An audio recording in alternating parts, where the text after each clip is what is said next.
Magandang tanghali mga kaprikab. So ito ata epekto ng pagsabog ng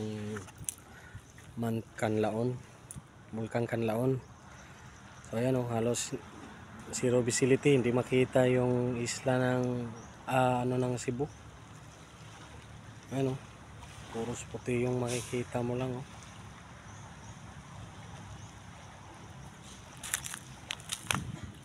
Ayan.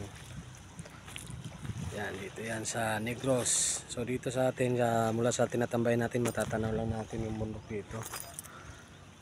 Pero doon sa may bandang mga matataas na bukirin, wala na.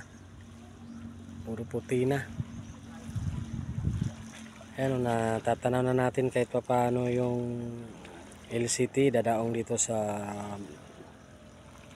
part ng Bulado Port. Yan.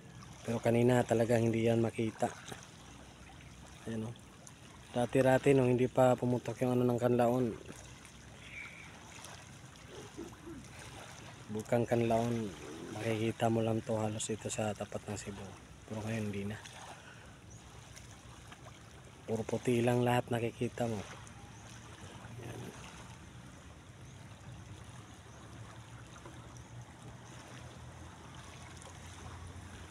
Magandang tanghali po sa lahat, and keep safe,